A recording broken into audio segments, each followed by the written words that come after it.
शिवाय। ओम नमः शिवाय। ओम यस्य पाद प्रभादस्तः प्रपंचो भाति भासुरा तमहं सद्गुरुं वंदे पूर्णानंद चिदात्मकम्।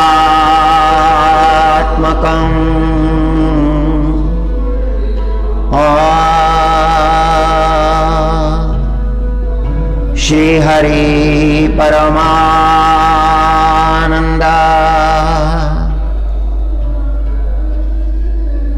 मुपदेष्टारमीश्वरम् व्यापकं सर्वलोकानां कारणं तं नमाम्यहम्।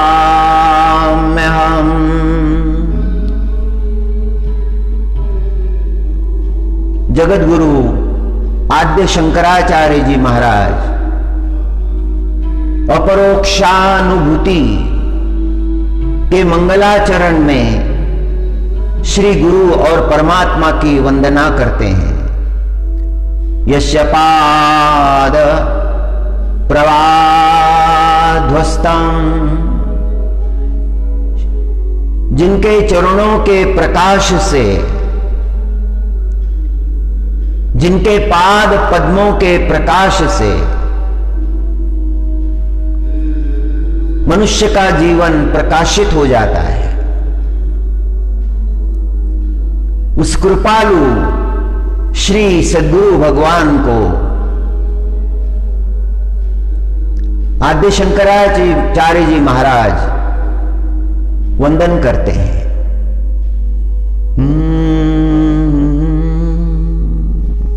बड़ी कृपा की है उन्होंने उपदेश किया है। उनके उपदेश से जीवन कृतार्थ हो गया है।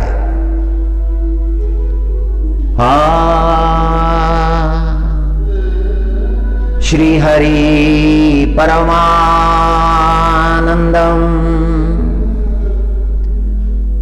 उपदेष्टारमीश्वरम्। परमानंद स्वरूप वह परमात्मा जो सर्वत्र व्यापक है,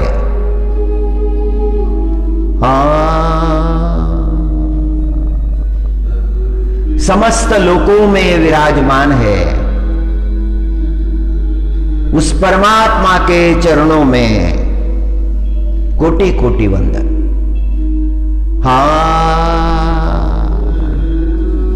श्रीमद् भगवद गीता के 6ठे अध्याय में श्री कृष्ण परमात्मा अर्जुन जी महाराज को उपदेश करते हैं। ओम श्री परमात्मने नमः। अथ षष्ठोऽध्यायः। श्री भगवानुवाच युक्ताहार विहारस्य युक्तचेष्टस्य कर्मसु युक्तस्वप्नावबोधस्य योगो भवति दुःखः।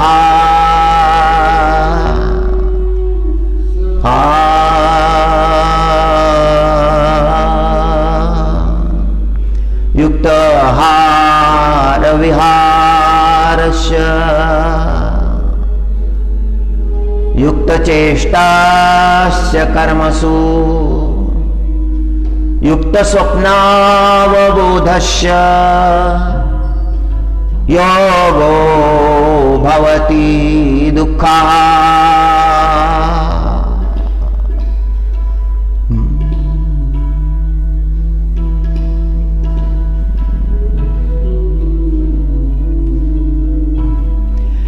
योग किसे साध्य होता है, किसका योग साध्य होता है, उपासना किसकी सफल होती है, उसका सूत्र क्या है, उसका रहस्य क्या है। परमात्मा श्री अर्जुन जी महाराज को समझा रहे हैं। जिसका आहार युक्त है, जो ना अधिक आहार ग्रहण करता है ना बहुत कम ग्रहण करता है, जिसका आहार भी युक्त है, जिसका विहार भी युक्त है, जिसने अपने जीवन में पूरा संतुलन प्राप्त कर लिया है, योग प्राप्त कर लिया है। यथा योग्य जिसका आहार है, जिसका विहार है, ऐसा आचरण करने वाला व्यक्ति योग का अधिकारी हो जाता है। ना तो बहुत निद्रा है, ना तो बहुत जागरण है। युक्त स्वप्नावबोधस्य हरि हरि युक्त स्वप्नावबोधस्य योगो भवति दुःखः।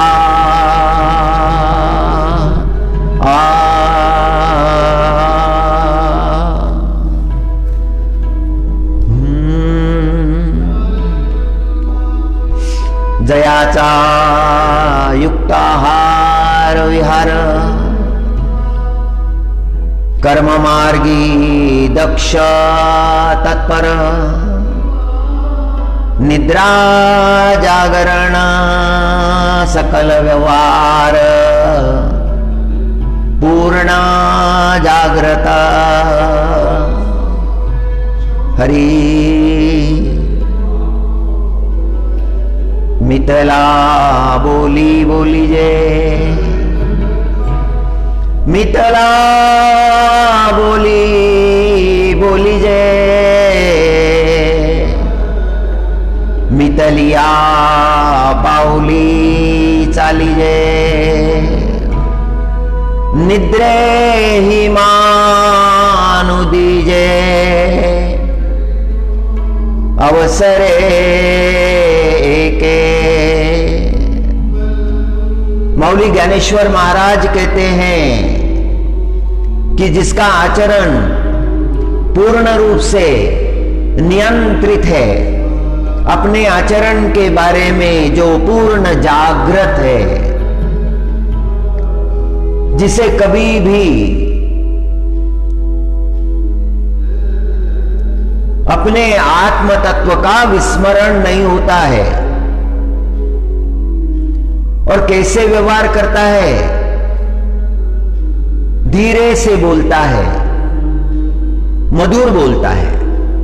मितला बोली बोली जे, न तो उसका बोलना उसमें कोई उत्तेजना है। सारा जीवन जैसे विवेक के प्रकाश से प्रकाशित हो गया है। सारे जीवन पर पूर्ण रूप से नियंत्रण है। सारी इंद्रियां काबू में कर ली है। मितला बोली बोली जे मितलिया पाऊली चाली जे निद्रे ही मानु दीजे अवसरे के निद्रा को भी महत्व देता है। न तो अति निद्रा है, न तो अति जागरण है। अपने जीवन का पूर्ण संतुलन उसके पास में है। ऐसा व्यक्ति जो है उसे योग साध्य होता है, उसे परमार्थ साध्य होता है। जो अपने कर्मों के प्रति जागृत नहीं है, जो इंद्रियों के अधीन है, इंद्रियां जैसे कहती है वैसा ही वो करते जाता है, ऐसे व्यक्ति को योग कैसे साध्य हो सकता है? जिसके जीवन में कोई नियम नहीं, जब इच्छा हुई भोजन कर लिया। भोजन कितना करना चाहिए इसका भी विचार उसके पास नहीं है। जब जब कुछ खाने के लिए मिल गया है भोजन कर रहा है, कोई नियंत्रण नहीं है। और उस भोजन के कारण बहुत निद्रा आएगी, जड़ता आएगी। जब इच्छा हुई तब सोने लगा है, जब इच्छा हुई तब भोजन पाने लगा है।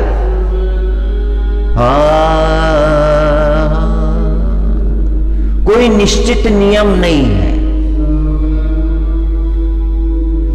अपना ही शरीर अपने बस में नहीं रहा। अत्यधिक भोजन करने से शरीर में जड़ता आती है, और फिर जिसके शरीर में जड़ता आ गई वो योग कैसे कर सकता है? उसे तो बहुत निद्रा आएगी। अति आहार जो है वो निद्रा का कारण बनेगा, वो जड़ता का कारण बनेगा। वो श्रवण नहीं कर सकता, वो योग नहीं कर सकता, वह तपश्चर्या नहीं कर सकता, वह साधना नहीं कर सकता। अपने ही जीवन का कोई लाभ वह उठा नहीं सकता। साधना में संतुलन चाहिए, बैलेंस चाहिए। जिसका युक्त आहार है, जिसका युक्त विहार है, वही साधना कर सकता है।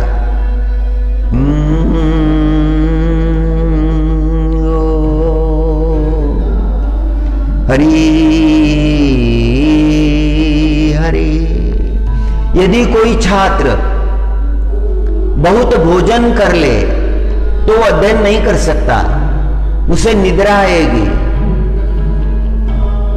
शरीर में जड़ता आएगी। उसे संतुलन साध्य करना पड़ेगा।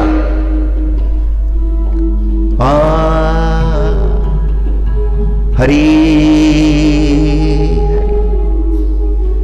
युधिष्ठिर महाराज ने यह साध्य कर लिया था।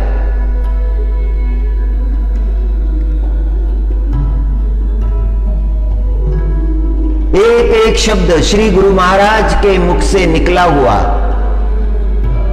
युधिष्ठिर महाराज अपने अंतकरण में धारण करते थे। उस शब्द को भूलते नहीं थे।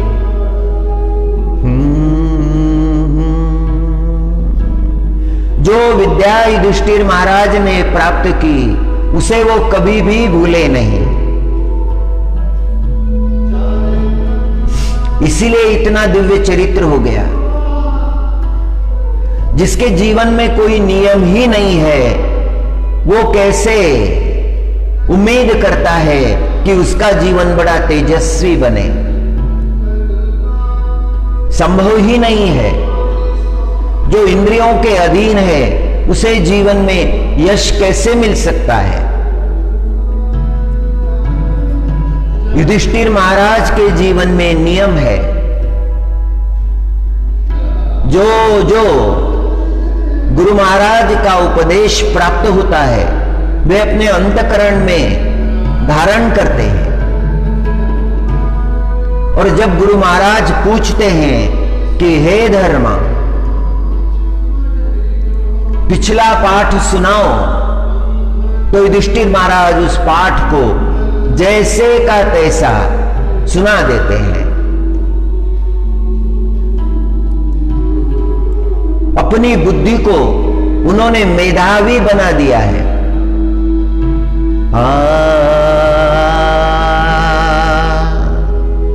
हरि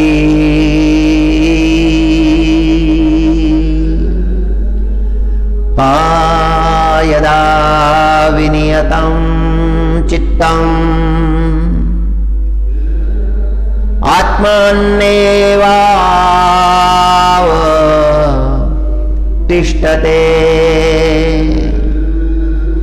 निस्पृह सर्वकामेभ्यो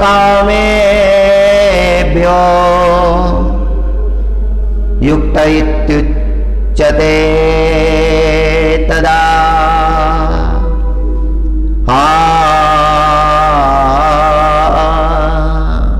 अपने चित्त को अपने अधीन कर लिया है, वश कर लिया है। यदा विनियतं चित्तम्, चित्त को वश कर लिया है।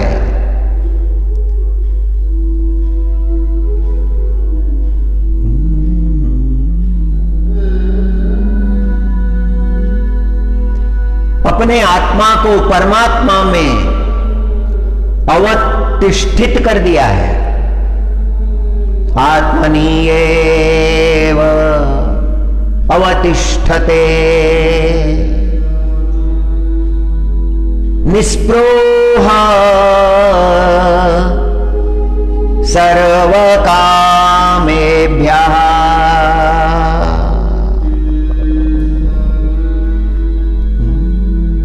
अंतकरण में कोई भोग नहीं रहा, कोई भोगों की इच्छा नहीं रही, भोगों का लेश ही नहीं रहा।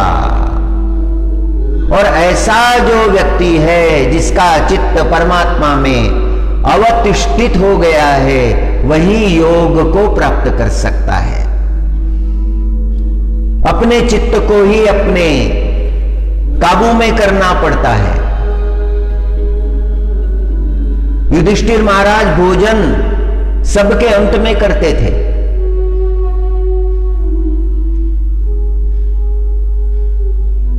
कौरवों की सभा में जब द्यूत का प्रसंग हुआ, पांडवों का राज्य पांडव हार गए। बड़ा करुण प्रसंग है। पाप जीता है, छल जीता है, कपट जीता है। छल कपट से पांडवों का राज्य कौरवों ने जीत लिया है। कुछ भी रहा नहीं है पांडवों के पास।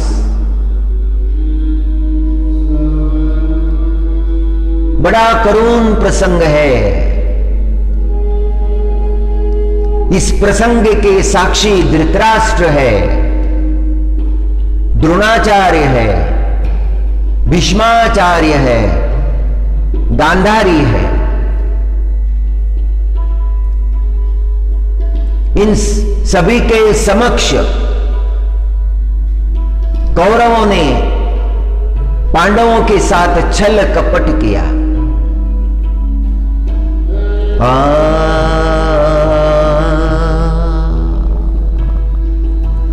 उनका राज्य हथिया लिया, पांडवों को वनवास दे दिया। 12 वर्ष का वनवास, 1 वर्ष का अज्ञातवास। युधिष्ठिर महाराज ने स्वीकार कर लिया। युधिष्ठिर महाराज धर्म स्वरूप है।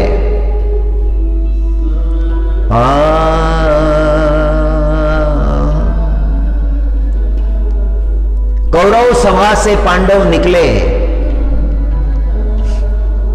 उनके साथ साथ माता द्रौपदी जी भी है।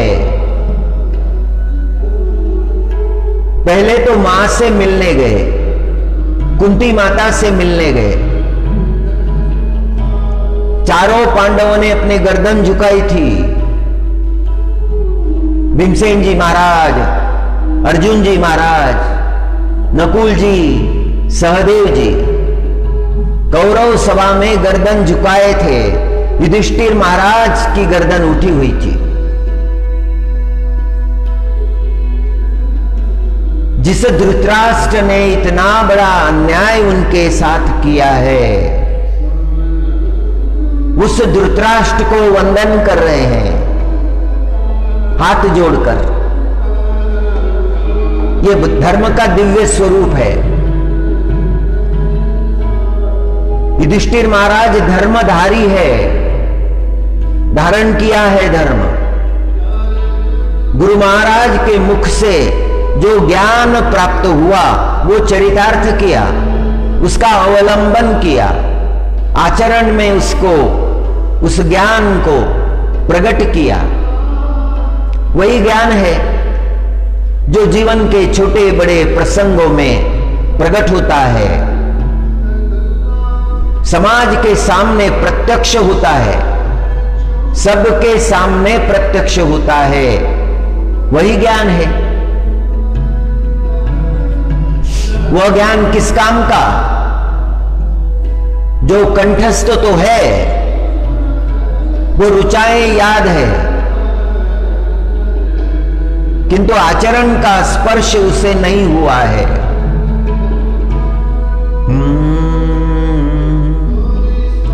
धैर्य की आवश्यकता विपदा के समय है। धैर्य की आवश्यकता आपदा के समय है।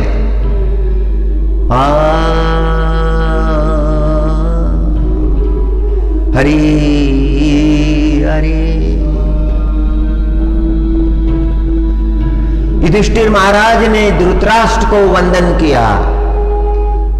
भीष्म पितामह ने देखा कि इस अंधे धृतराष्ट्र ने युधिष्ठिर महाराज पर, पांडवों पर कितना अन्याय किया है,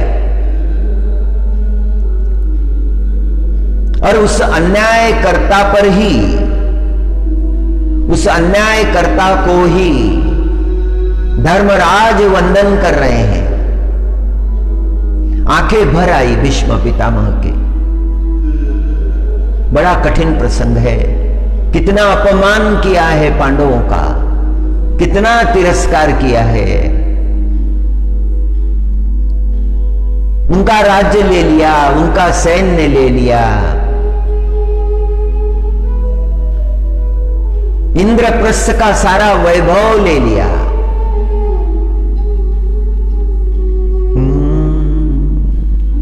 कौरवों ने बहुत छल किया है, बड़े कटु वचन बोले हैं।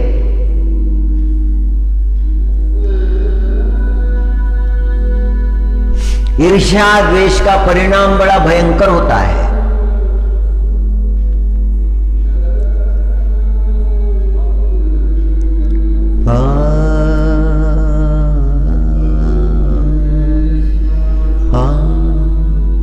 सत्येन धार्यते पृथ्वी, सत्येन तपते रवि, सत्येन वायो वान्ति, सर्व सत्ये प्रतिष्ठितम्। सत्य ने इस धरा को धारण किया है। सत्य तप है। जिस व्यक्ति के जीवन में सत्य है, उसके जीवन में तपश्चर्या है। मनुष्य को सत्य कभी नहीं छोड़ना चाहिए।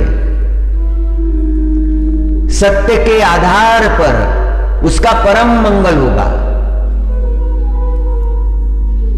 सत्यमेव जयते, ये श्रुति का वचन है।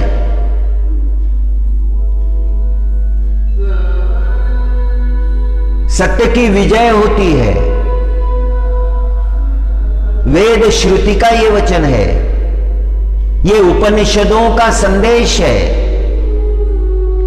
संत महात्माओं ने सत्य आचरण को बड़ा महत्व दिया है, ऋषियों ने गुणगान किया है।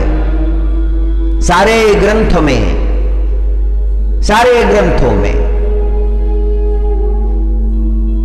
पारमार्थिक ग्रंथों में, धर्म ग्रंथों में सत्य की सर्वोच्च पद पर प्रतिष्ठा कर दी है। संसार का कोई भी धर्म देखिए, संसार का कोई भी ज्ञानी पुरुष सत्य के ही महत्व को प्रतिपादित करता है।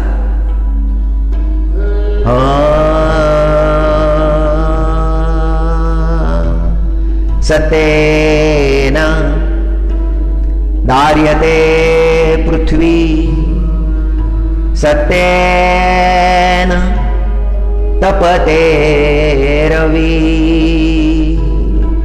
सत्य पृथ्वी को धारण करता है, सत्य के बल पर यह पृथ्वी टिकी हुई है, सत्य के बल पर संसार चल रहा है। जो भी संसार में अच्छाई दिखती है वो सत्य का बल है।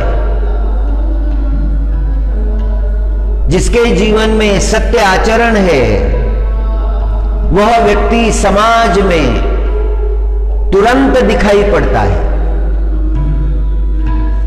उसे देखने के बाद लगता है कि ये अलग है, ये सत्य आचरण करने वाला है। हजारों पात्र है महाभारत में, जगत का सबसे विशाल ग्रंथ है। बहुत कथाएं हैं, बहुत आख्यान है, ऋषि मुनियों की कथाएं हैं, संतों के कथा प्रसंग है, राजाओं के कथा प्रसंग है, धर्म मार्ग पर चलने वाले धर्मवानों के प्रसंग है। और युधिष्ठिर महाराज के चरित्र की जो प्रतिष्ठा महाभारत में की गई है सर्वोपरि है, सर्वश्रेष्ठ है। व्यासो नारायण भगवान की वाणी युधिष्ठिर महाराज का चरित्र गुणगान करने में थकती नहीं है। व्यासो नारायण भगवान धर्म कहकर उल्लेख करते हैं, जिन्होंने धर्म को धारण किया है।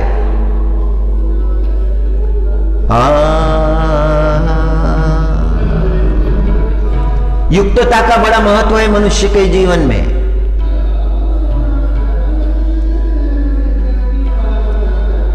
युधिष्ठिर महाराज भीष्म पितामह को प्रणाम कर रहे हैं।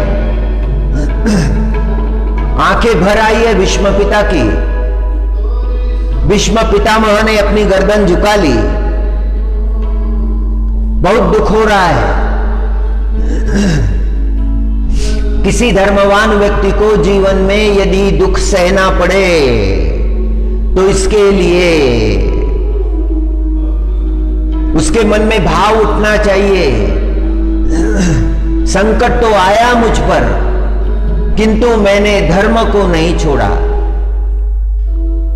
कोई असत्य का काम नहीं किया, धर्म का पालन किया है।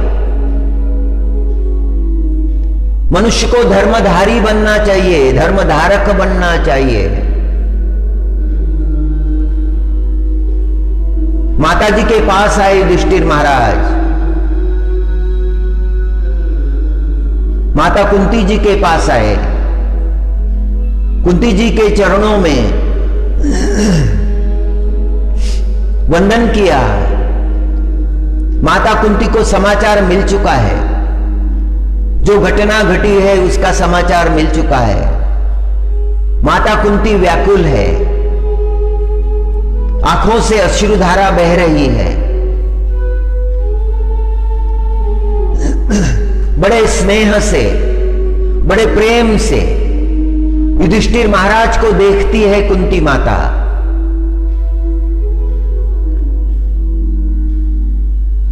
चरणों में झुके हुए हैं युधिष्ठिर महाराज। कुंती माता ने अपना हाथ उनके सिर पर रख दिया है, उनके सिर को पकड़कर हृदय से लगा रही है और मां रो रही है। मां को रोता हुआ देखकर सारे पांडव रो रहे हैं। माता द्रौपदी भी रो रही है। और जब सारे पांडवों को देखा तो माता कुंती ने अपने हाथ फैलाए और सब आए और सारे पांडवों को माता कुंती स्पर्श कर रही है। मां भी रो रही है, पुत्र भी रो रहे हैं और पुत्रवधू द्रौपदी भी रो रही है। और माता कुंती कहती है, हे धर्म,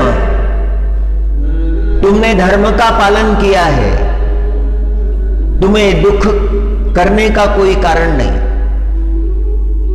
तुम्हें पश्चाताप करने का कोई कारण नहीं। तुम्हें वन मिला है, जाओ वन में। वनवास 12 वर्ष का पूरा करो, 1 वर्ष का अज्ञातवास भी पूरा करो। वन में ऐसे रहो जैसे साधु संत रहते हैं। वन में ऐसे रहो जैसे तपस्वी रहते हैं। वन में जाकर तपश्चर्या करो, प्रभु का चिंतन करो, प्रभु को कभी मत भूलो, परमात्मा को कभी मत भूलो। धर्म मार्ग पर दृढ़ रहो। ये मां के आशीर्वाद है, धर्मवान मां के आशीर्वाद है। मां ने मनोबल बढ़ा दिया है। बात करते समय किसी दुखी व्यक्ति को धैर्य देते समय उसका मनोबल बढ़ाना चाहिए। उसकी शक्ति क्षीण हो, उसका धैर्य कम हो, ऐसा वचन नहीं बोलना चाहिए। उसके अंतकरण में धर्म के प्रति श्रद्धा जागृत हो, ऐसा ही बोलना चाहिए।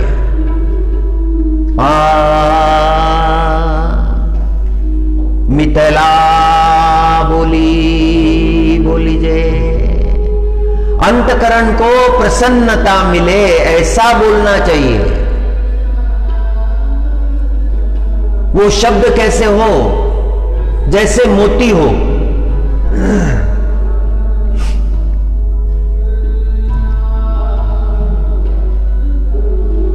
जिन मोतियों में ऐसी दिव्य चमक हो, वो दिव्य चमक से परिपूर्ण मोती जो है, उनका महत्व कभी घटता नहीं।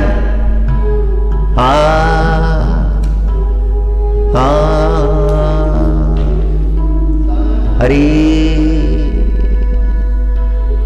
मिथिला बोली जे। मितलिया पाउली चाली जे। धीरे चलो, उत्तेजना ना हो जीवन में। जीवन में यदि उत्तेजना हो तो अपने लक्ष्य को प्राप्त नहीं किया जा सकता।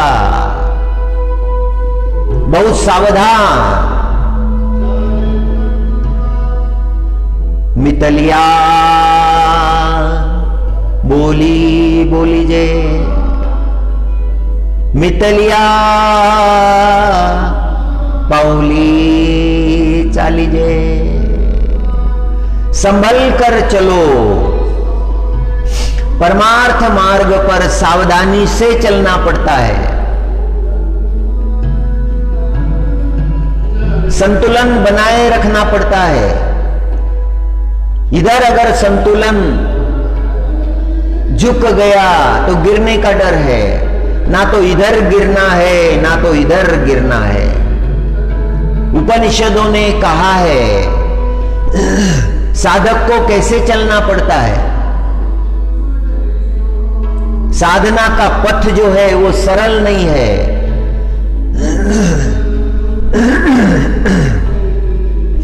कृपाण की धारा है, शस्त्र की धारा है। जैसे शस्त्र की धारा पर चलना पड़ता है, खड्ग की धारा पर चलना पड़ता है, तलवार की धार पर चलना पड़ता है।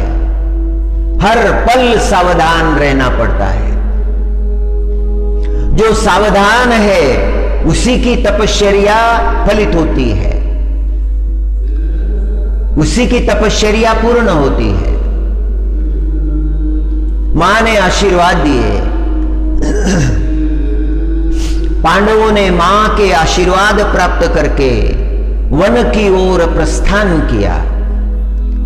जैसे ही हस्तिनापुर के बाहर निकले, साधुओं का एक झुंड उनके पीछे पीछे चलने लगा।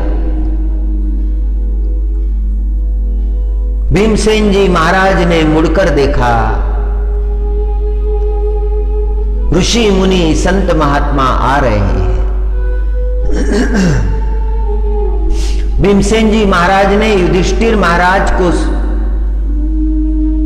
कहा, हे तात, हमारे पीछे ऋषि मुनि आ रहे हैं। युधिष्ठिर महाराज एक पेड़ की घनी छाया में रुक गए। सारे पांडव वहां रुक गए। बहुत विशाल वटवृक्ष है, घनी छाव, ठंडी छाव। जब ऋषि मुनि संत महात्मा निकट आए तब युधिष्ठिर महाराज ने कहा, महात्मा जनों, क्या आप मेरा अनुसरण कर रहे हैं? और ऋषि मुनि ने कहा कि हां, हम आपका अनुसरण कर रहे हैं, हम आपके साथ आना चाहते हैं। युधिष्ठिर महाराज ने कहा, मुझे क्षमा कीजिए, मैं आपका स्वागत सत्कार नहीं कर पाऊंगा। मेरे सामने बड़ा कठिन प्रसंग है। मैं आपको एक समय का भोजन भी नहीं दे पाऊंगा। मैं आपसे प्रार्थना करता हूं, आप मेरा अनुसरण मत कीजिए, मेरे साथ मत आइए। आपकी सेवा यदि मैं नहीं कर पाया तो मुझे बड़ा दुख होगा। उन ऋषियों में एक धौम्य नाम के ऋषि थे। धौम्य ऋषि आगे आए और धौम्य ऋषि कहने लगे, हे धर्मराज, तुम धन्य हो, तुम्हारे अंतकरण का भाव बड़ा दिव्य है। विपदा का समय है, वनवास मिल गया है, अभी तो दुख से व्याकुल होना चाहिए था तुम्हें, किंतु तुम धर्म की वाणी बोल रहे हो। हमें कुछ नहीं चाहिए आपसे। जहां आप रहेंगे वहीं हम भी रहेंगे। वन के कंदमूल आहार करके आपके साथ ही निवास करेंगे। युधिष्ठिर महाराज के समझ में कुछ नहीं आ रहा है। तब धौम्य ऋषि कहते हैं कि हे धर्मराज, पूर्व काल में एक घटना घटी थी। बहुत पुरानी बात है। जब पृथ्वी पर अन्न नष्ट हो गया था, सारे जीव अन्न अन्न करके बहुत दुखी थे। उस समय सूर्य भगवान ने जगत को अन्न दिया था और सबको तार लिया था। सूर्य भगवान अन्नदाता है। ब्रह्म मुहूर्त में जो सूर्य भगवान को नमस्कार करता है साक्षात नारायण है, सूर्य नारायण है। पंचदेवों में जिन्हें स्थान प्राप्त हुआ है,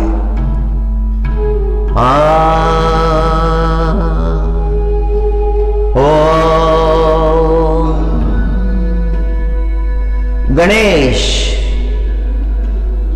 गौरी, शिव, श्री नारायण और सूर्य भगवान, ये पंचदेव है। इनका पूजन सनातन धर्म में अनादिकाल से चलता आ रहा है। हमें जीवन देने वाले हैं सूर्य भगवान, जीवन दाता है। जो ब्रह्म मुहूर्त में उठकर पंचदेवों की आराधना करता है उस पर पंचदेवों की कृपा प्राप्त होती है। वैसे तो पंचदेव एक ही तत्व माने गए हैं,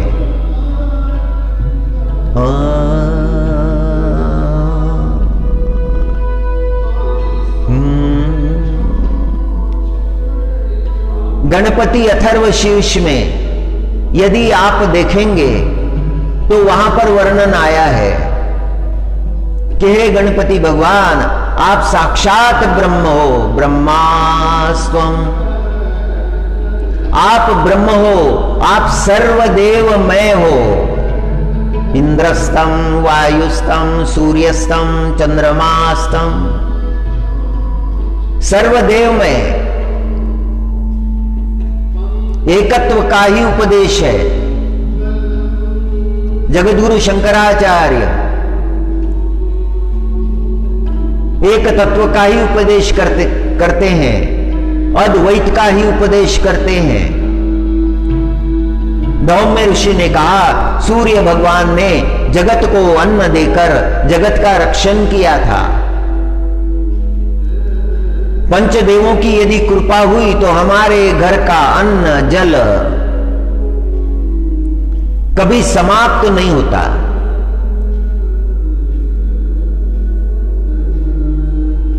पंचदेवों की शरणागति प्राप्त करने से, उनका पूजन करने से मनुष्य के जीवन में धारणा शक्ति बढ़ती है और ऐसे मनुष्य के जीवन में कभी भी दारिद्र्य नहीं आता। भगवत आराधना का फल है। धौम्य ऋषि समझा रहे हैं युधिष्ठिर महाराज को। और फिर गंगा जी के तट पर पहुंचे। युधिष्ठिर महाराज ने सबसे प्रार्थना की कि आप सभी यहीं रुक जाइए, मैं सूर्य भगवान से प्रार्थना करता हूं। युधिष्ठिर महाराज ने गंगा जी में प्रवेश किया, घुटनों के बल जल में खड़े रहे और उन्होंने प्रार्थना की, ओम सूर्याय नमः, ओम मानवे नमः, ओम मित्राय नमः। प्रार्थना करते रहे। सहस्र नामावली, सूर्य भगवान के सहस्र नामों का उच्चारण करने लगे। ब्रह्म मुहूर्त में हमें भगवान नाम का पाठ करना चाहिए, विष्णु सहस्र नाम का पाठ करना चाहिए। अपने चित्त को एकाग्र करके, अंतकरण में परमात्मा को धारण करके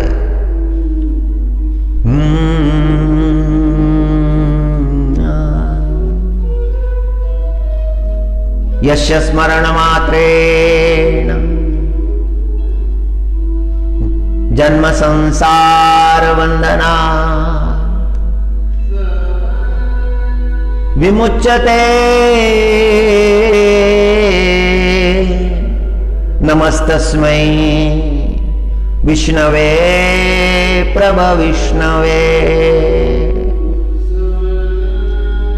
नमः समस्तभूतानां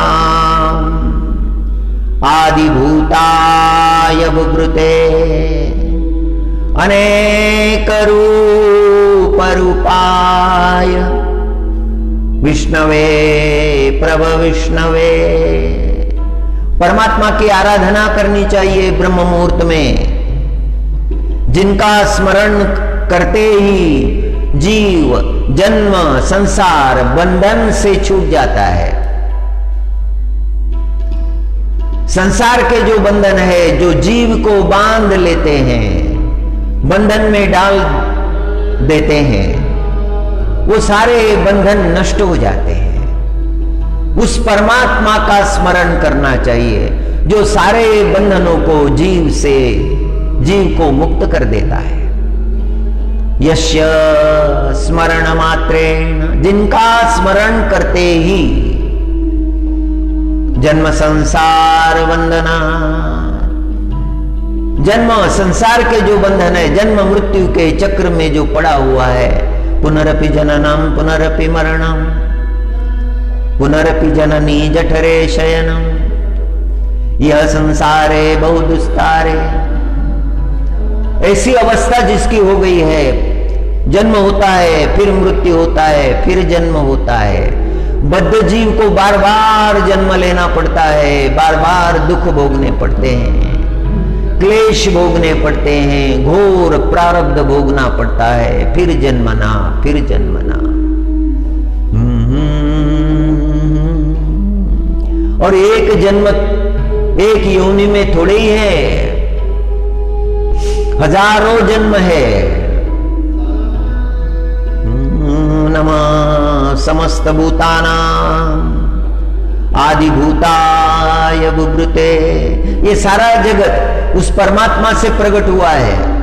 वो परमात्मा आदि है, आदिनाथ है, विश्व को धारण करने वाला है। उस परमात्मा का स्मरण ब्रह्म मुहूर्त में करना चाहिए। सारे जीवन को पवित्र करने वाला है परमात्मा, श्रवण करने से पवित्र करने वाला है।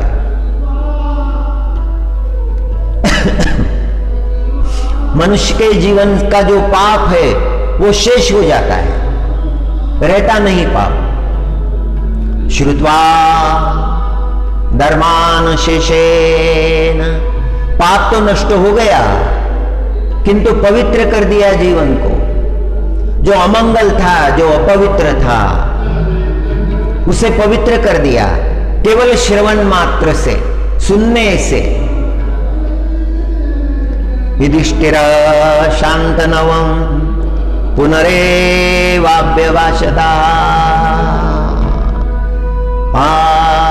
युधिष्ठिर महाराज ने भीष्म पितामह से प्रश्न किया था कि मनुष्य को परमात्मा प्राप्ति के लिए क्या करना चाहिए। कि मैं एकम दैवतम लोके, एकम एक देव कौन है जिसके परायण हो जाना चाहिए मनुष्य को। कि मैं एकम दैवतम लोके किम वाप्येकम परायणम। वाप्येकम, उस एक परमात्मा को परायण होना चाहिए। स्तुवन्तकं कर्मचन्त प्राप्नुयुर्मानवा शुभम। वो शुभ कर्म जो है उसका उपदेश मुझे कीजिए। कौन से धर्म का आचरण करना चाहिए। को धर्म सर्वधर्माणाम भवतः परमो मता। साधक के लिए कौन सा धर्म श्रेष्ठ है। किम जपन मुच्यते जंतुर जन्म संसार बंधना। उस परमात्मा का स्मरण करके, ध्यान चिंतन करके जीव जन्म संसार बंधन से छूट जाता है। और यहां पर भीष्म पितामह युधिष्ठिर महाराज को उपदेश करते हैं कि हे धर्म, ये कुरुक्षेत्र की भूमि का प्रसंग है। शरशैया पर जब भीष्म पितामह पड़े हुए थे, जब देह त्यागने का समय आ गया, सारे पांडव वहां पर आ गए, कौरव वहां पर आ गए, ऋषि मुनि सभी आ गए।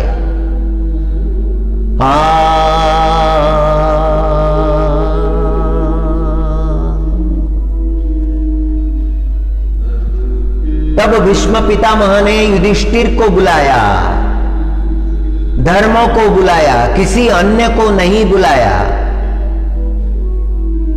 केवल युधिष्ठिर को ही बुलाया। क्योंकि युधिष्ठिर महाराज धर्म धारक है, उन्होंने धर्म धारण किया है।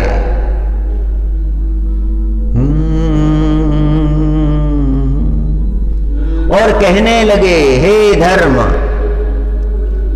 किसकी उपासना करनी चाहिए, किसका ध्यान करना चाहिए, किसे अपने अंतकरण में बिठाना चाहिए।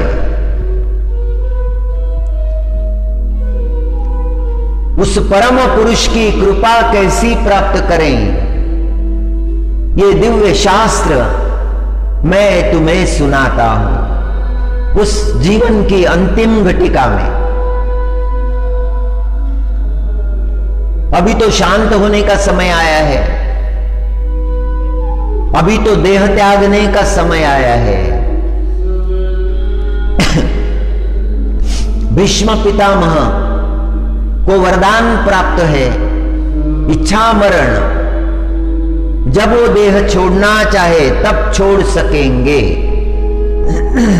ये पितृ वरदान है, पिता ने दिया हुआ वरदान। और आज उस अंतिम क्षण में युधिष्ठिर महाराज को उपासना का मार्ग बता रहे हैं।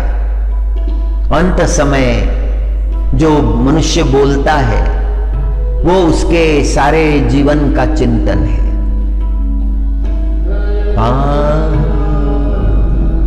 एक सच्ची घटना है, कथा के निमित्त एक गांव में हम रुके थे।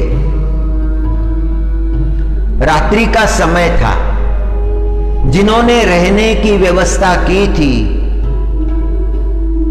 वो आए।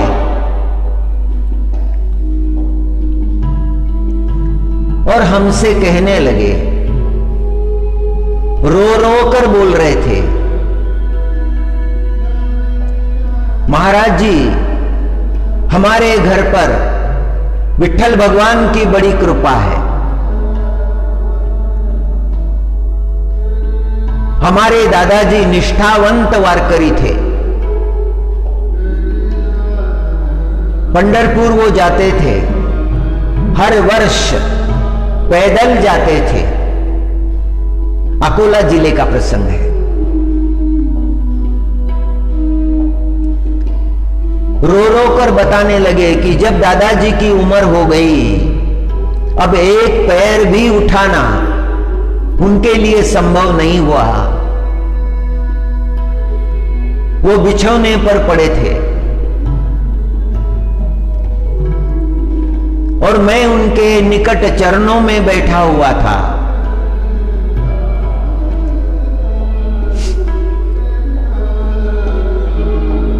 उन्होंने मुझे बुलाया, अपना हाथ मेरे मस्तक पर रखा और उन्होंने कहा,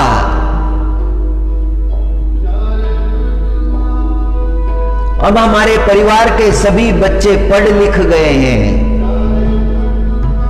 पुणे में नौकरी कर रहे हैं, मुंबई में कर रहे हैं, अभी वो पंढरपुर को नहीं जाएंगे, उनको कोई समय नहीं मिलेगा। हमारी वारी खंडित ना हो, हमारी परंपरा खंडित ना हो, हमारी परंपरा अखंड चलती रहे, इतना वचन मुझे दे दो। हमारे कुल का कोई ना कोई पंढरपुर जाना चाहिए, विठलनाथ भगवान के दर्शन के लिए जाना चाहिए, इतना वचन मुझे दे दो।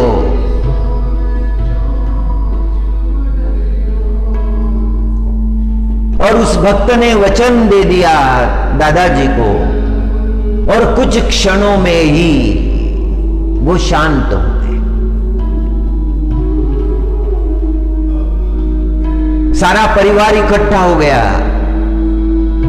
अंतिम संस्कार हुआ, सब एक साथ बैठे बातचीत करने लगे। सभी श्रद्धालु थे, बहुत पढ़े थे, ऊंचे पदों पर काम कर रहे थे, किंतु भगवत श्रद्धा की कमी नहीं थी। जगत में बहुत मान सम्मान मिले, बहुत धन मिले, तो मनुष्य की धर्म के प्रति श्रद्धा कभी कभी ढलने लगती है। वो बात यहां नहीं हुई और सभी ने मान्य कर लिया कि हम पंढरपुर की वारी को खंडित नहीं होने देंगे।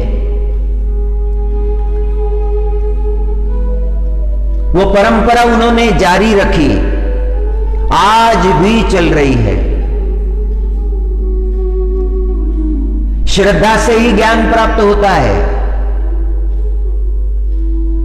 श्रद्धा से ही शांति प्राप्त होती है, श्रद्धा से ही मनुष्य के जीवन में धर्म फलित होता है।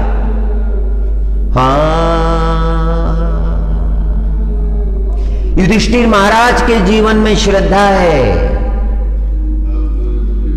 इसीलिए भीष्म पितामह युधिष्ठिर महाराज को विष्णु सहस्र नाम का उपदेश करते हैं। ज्येष्ठ का कर्तव्य है कनिष्ठ को उपदेश करना, धर्म उपदेश करना, अपने जीवन में धर्म को धारण करना, और धारण किया हुआ धर्म जो है उसका उपदेश करना। जो अपने जीवन में धर्म को धारण करता है, धर्म का अपने जीवन में रक्षण करता है, रक्षण किया हुआ धर्म उसका रक्षण करता है। धर्मो रक्षति रक्षिताः, जिसने धर्म का रक्षण किया है उसका धर्म रक्षण करता है।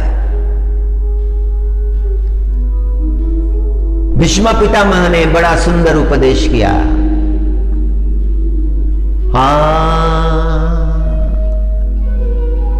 भीष्म उवाच जगत्प्रभुं देवदेवम् अनन्तं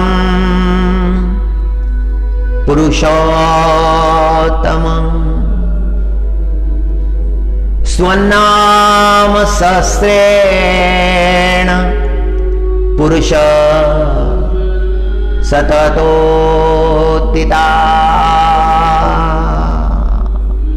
उस परम पुरुष का, उस आदि पुरुष का, उस पुराण पुरुष का, उस पुरुषोत्तम भगवान का मनुष्य को ब्रह्म मुहूर्त में स्मरण करना चाहिए।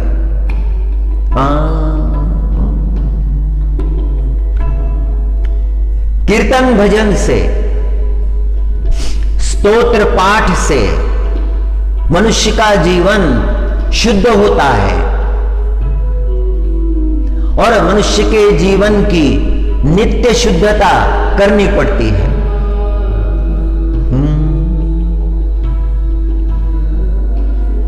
जगन्नाथ जी जब जाएंगे तो कलश को देखकर जहां भी आपको उचित लगे, जहां से भगवान जगन्नाथ का कलश दिखाई देता हो, उस कलश को देखकर विष्णु सहस्र नाम का पाठ करना चाहिए और संभव हो तो भगवत गीता का भी पाठ करना चाहिए।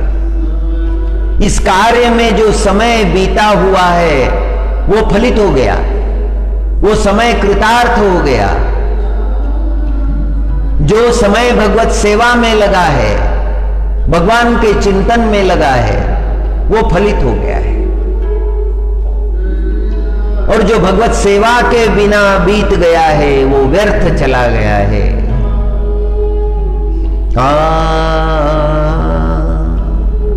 हरि हरि जय जगन्नाथ हरे, जय जगन्नाथ हरे, जय द्वारिकानाथ हरे, जय द्वारिकानाथ हरे,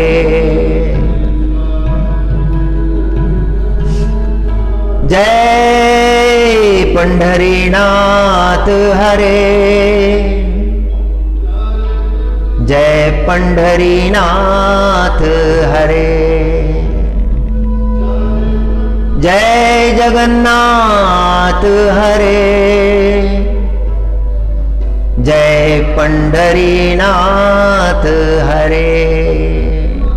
उस परमात्मा का चिंतन जो स्वरूप हमें पसंद हो, जो स्वरूप हमें प्रिय हो। सारे स्वरूप श्रेष्ठ है, सारे नाम उसी के नाम है। विष्णु सहस्र नाम में व्यासो नारायण भगवान बोध कराते हैं कि सारे उसी के नाम है। अनेक सहस्र नाम है, गणना नहीं हो सकती। सहस्र नाम तो बोला है किंतु गणना नहीं हो सकती।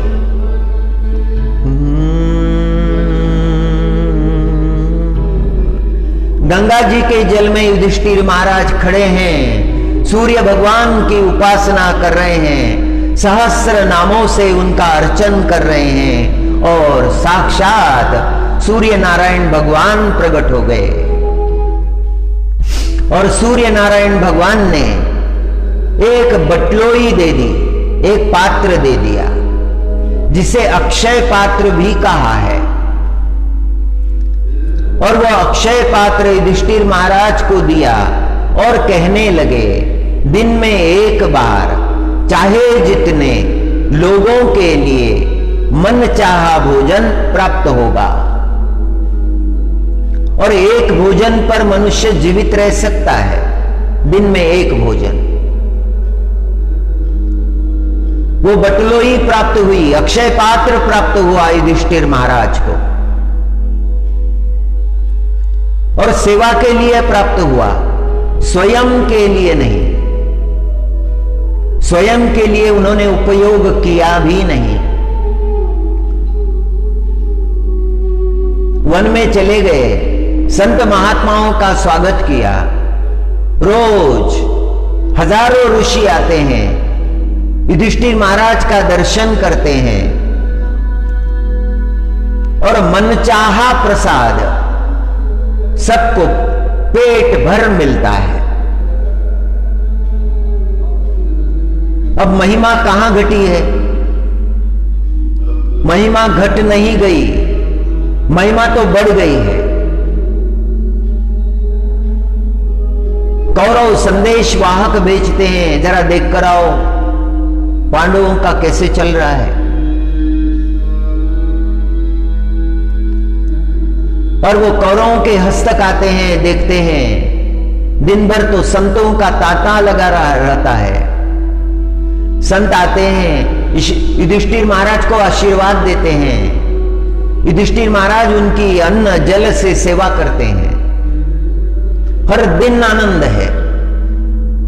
परमात्मा के सेवा में हर दिन आनंद है। जो भक्त परमात्मा को शरण जाता है उसके जीवन में नित्य आनंद है। उसके आनंद की तुलना नहीं हो सकती। सुबह बनाया हुआ भोजन शाम को बासी हो जाता है, खाने योग्य नहीं रह जाता।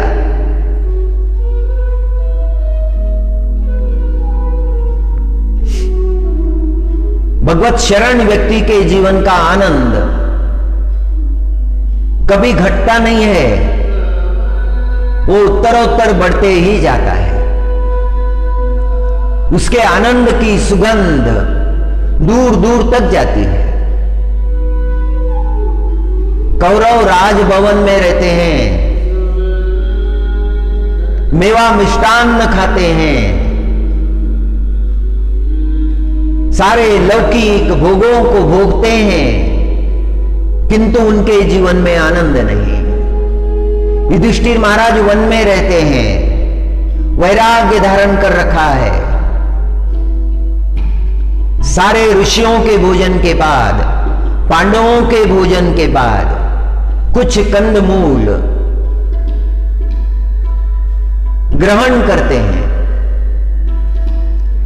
माता द्रौपदी उनके चरणों में बैठकर उनकी सेवा करती है और सबका भोजन होने के उपरांत माता द्रौपदी भोजन करती है।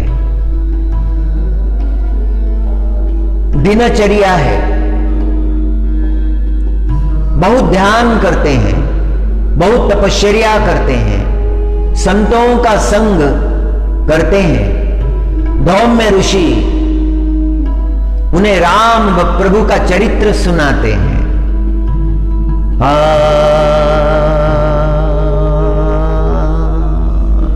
आचरण का बड़ा महत्व है मनुष्य के जीवन में। मनुष्य का आहार अधिक नहीं होना चाहिए।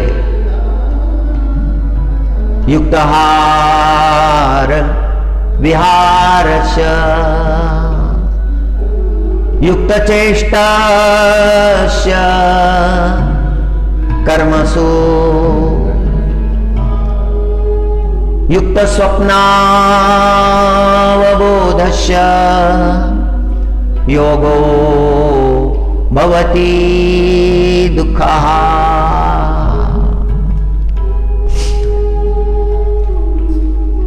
जिनके जीवन में सत्य धर्म की प्रतिष्ठा है उनकी साधना जल्दी पूर्ण हो जाती है।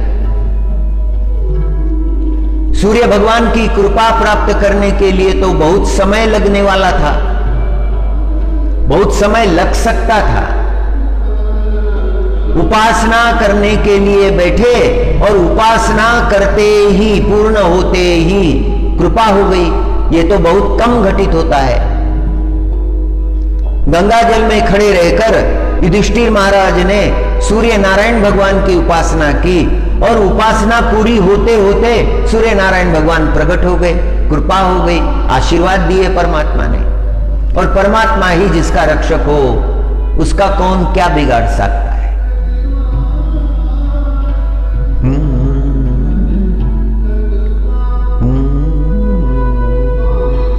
जाको राखे जाको राखे साइया मार सके ना कोई।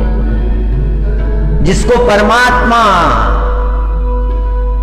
रखते हैं, जिसका रक्षण परमात्मा करते हैं, उसे कौन मार सकता है। जाको राखे साइया मार सके ना कोई। बालन बाका करी सके जो जग बैरी हो। सारा जगत बैरी क्यों ना हो जाए, उसका बाल भी बांका नहीं कर सकता। जिसका रक्षण परमात्मा ने किया है।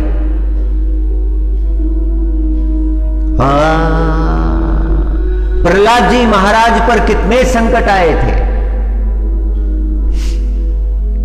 उनका विश्वास ढला नहीं, उनकी श्रद्धा ढली नहीं। हाथ में विष का प्याला दे दिया था।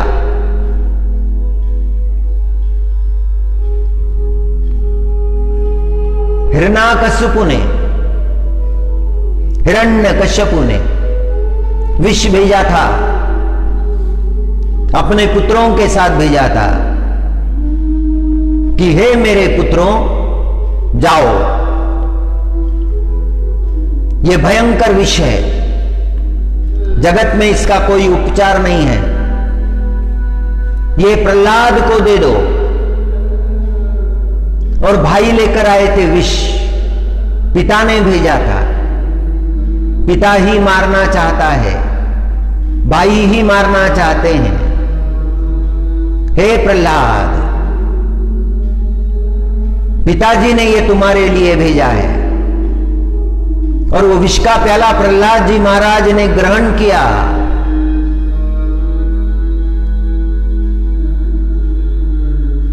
श्री नारायण कह के विषपान करने लगे।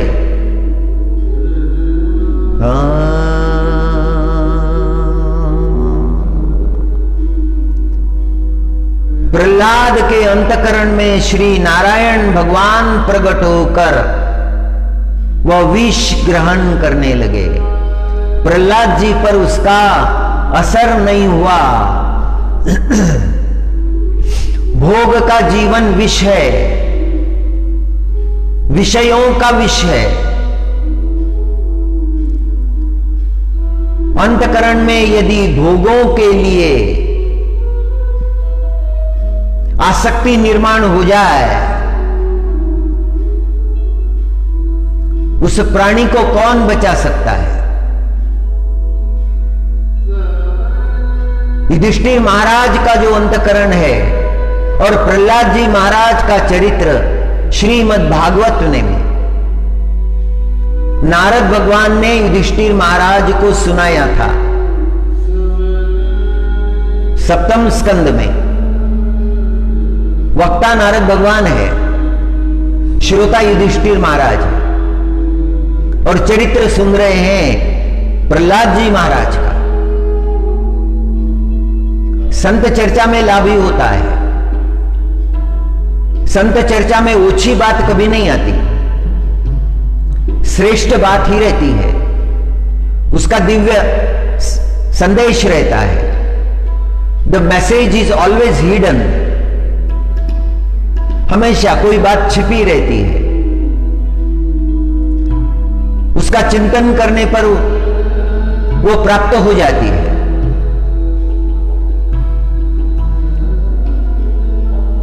The simple words convey the greater meaning. सहज शब्दों में बड़ा दिव्य उपदेश होता है, और वो उपदेश किसी एक के लिए नहीं, सारे जगत के लिए कल्याणकारी होता है। संत वचन का महत्व है।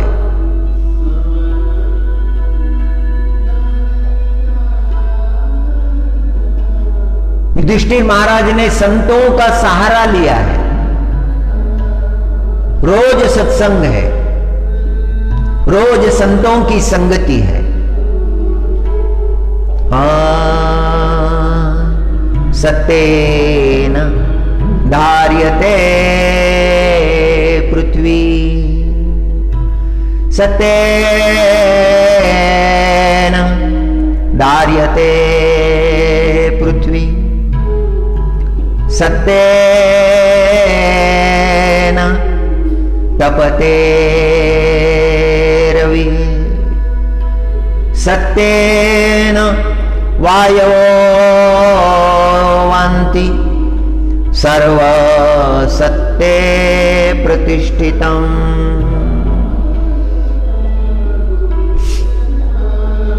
वशिष्ठ ऋषि ने त्रेता युग में राजा हरिश्चंद्र को उपदेश दिया था कि हे हरिश्चंद्र, हरिश्चंद्र शिष्य था। हरिश्चंद्र जी महाराज अयोध्या के राजा थे।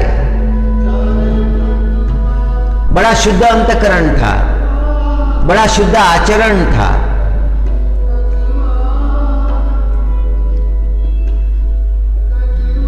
अंत तक अपने गुरु का वचन अपने अंतकरण में धारण किए रखा, गुरु वचनों को नहीं भूले। एक सद्गुण जीवन में आ गया कि सारे सद्गुण आ जाते हैं।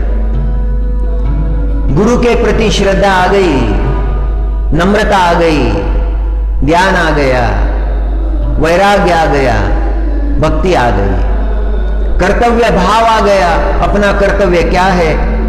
जैसे युधिष्ठिर महाराज धर्मनिष्ठ है, वैसे हरिश्चंद्र महाराज भी धर्मनिष्ठ है, अयोध्या के राजा है।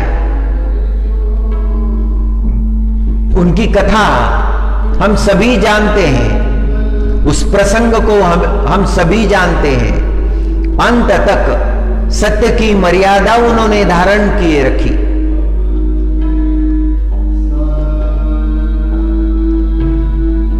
महात्मा जी ने कहा है कि सत्य पृथ्वी को धारण करता है, सत्य के बल पर यह पृथ्वी टिकी हुई है, सत्य के बल पर सूर्य भगवान प्रकाशित हो रहे हैं।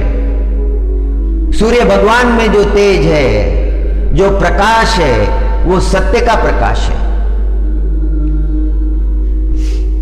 सत्य से ये वायु चल रही है, पंच महाभूत अपना कार्य कर रहे हैं। उन्हें जो बल प्राप्त हुआ है वो सत्य धर्म का बल है। और जगत में जो जो है वो सब सत्य में प्रतिष्ठित है। सर्वं सत्ये प्रतिष्ठितम्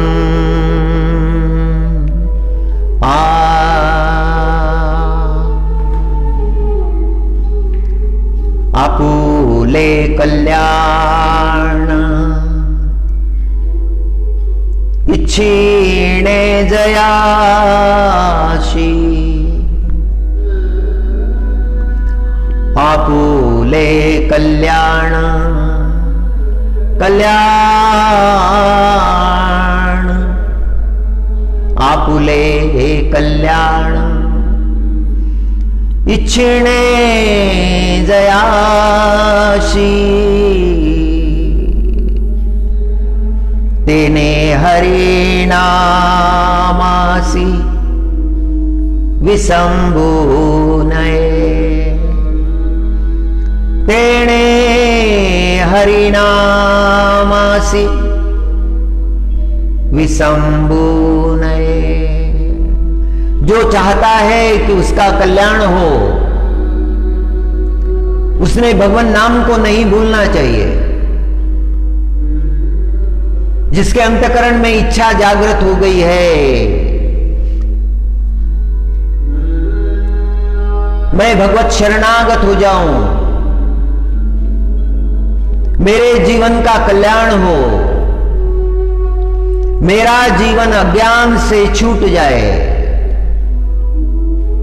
मेरा जीवन असत्य से छूट जाए,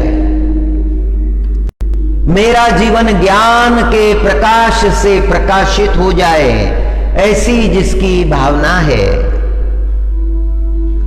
आपुले कल्याण कल्याण आपुले कल्याण इच्छिणे जयाशी तेने हरिनामासी विशंभुनये तेने हरिनामासी विशंभुनये।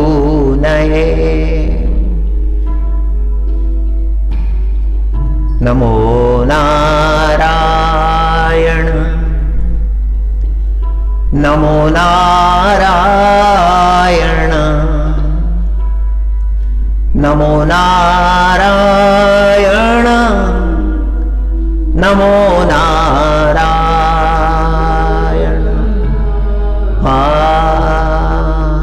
नमो नारायण। नारायण नाम का जप करें।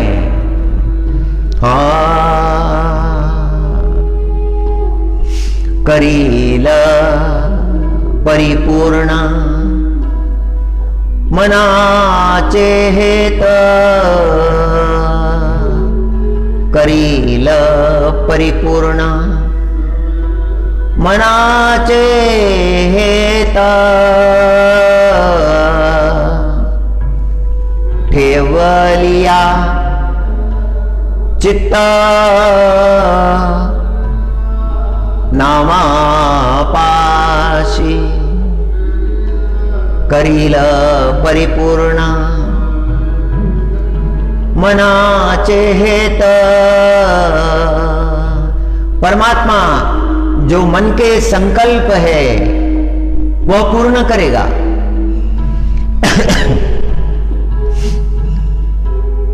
करील परिपूर्ण मनाचे हेत, जिसके जीवन में नाम संकीर्तन है, भगवान नाम है, उसके संकल्प भी बड़े ही होंगे। उसके जीवन में तुच्छ संकल्प नहीं आ सकते, हीन भाव उसके अंतःकरण में नहीं आ सकता। उसके तो संकल्प भी बड़े होंगे। करील परिपूर्ण मनाचे हेत,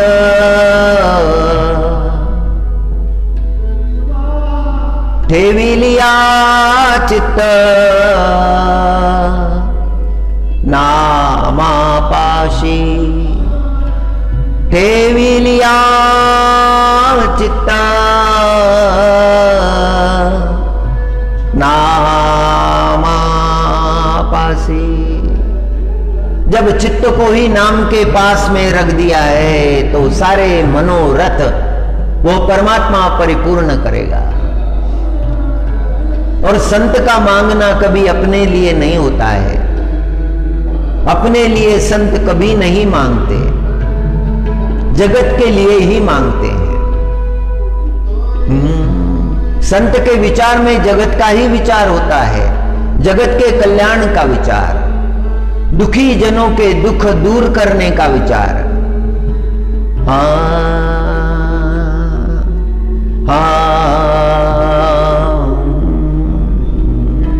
ऋग्वेद में एक वचन आया है, बड़ा सुंदर वचन है।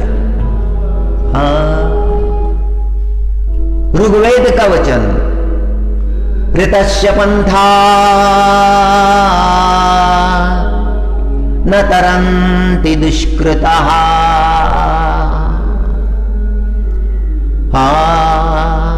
ऋतस्य पंथा न तरन्ति दुष्कृताः। सत्य मार्ग से जो विमुख है, जो दुष्कर्म पर आरूढ़ हुआ है, जिसके जीवन में केवल दुष्कर्म ही दुष्कर्म है, वह कभी भी नहीं तर सकता। ये ऋग्वेद की घोषणा है। ऋतस्य पंथा न तरन्ति दुष्कृताः। हरि ओम।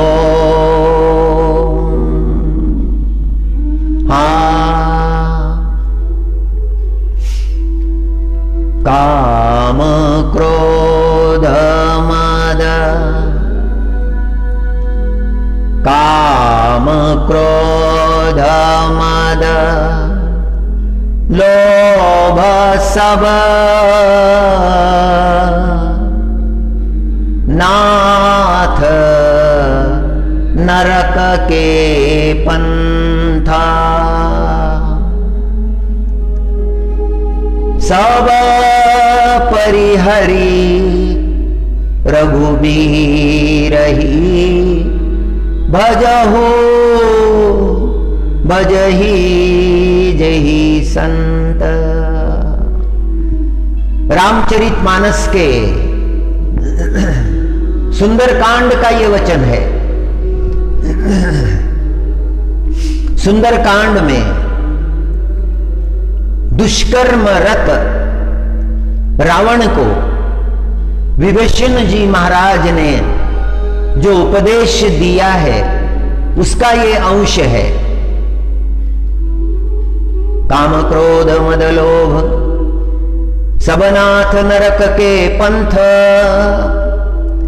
सब परिहरी रघुबीर ही भजहु भजहि जय संत। राम राम राम सचिव वैद गुरु तीनी, जो प्रिय बोलहि भयास।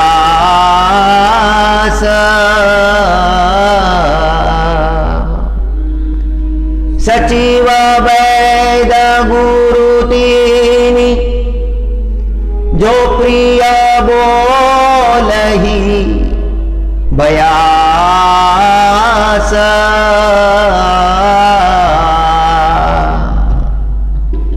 राजधर्म तन तीनी कर, होई बेगी नाश। दुर्भाग्य है उसका जिसके सचिव,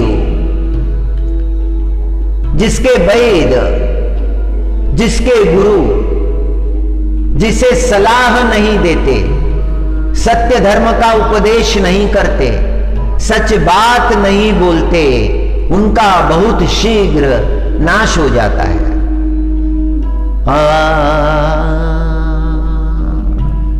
विभीषण जी महाराज ने रावण के चरणों में वंदन किया।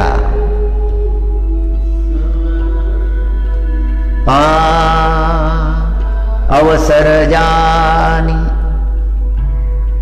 विभीषण आवा, भ्राता चरण शिशु तेहि नावा। अवसर उचित जानकर विभीषण जी महाराज आए, रावण के चरणों में उन्होंने वंदन किया।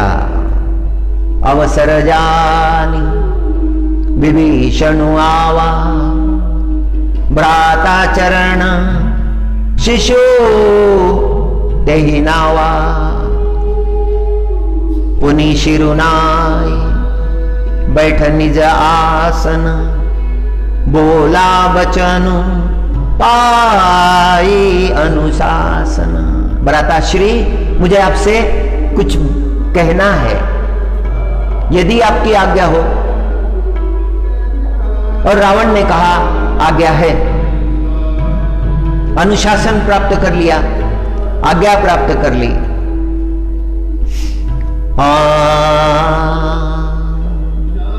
जो कृपाल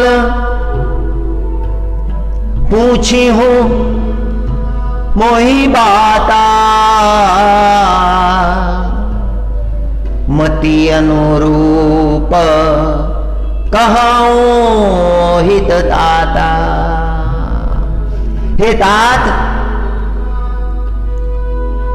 हे कृपालु, अगर आप मुझे हित की बात पूछेंगे तो मैं कहूंगा। कृपाल कहा, जो कृपाल, कृपा करके यदि आप मुझे पूछेंगे तो मैं अपनी बुद्धि के अनुसार आपको हित की बात कहूंगा। और फिर विभीषण जी महाराज कहने लगे, जो आपण चाहे कल्याण। यदि आप अपना कल्याण चाहते हैं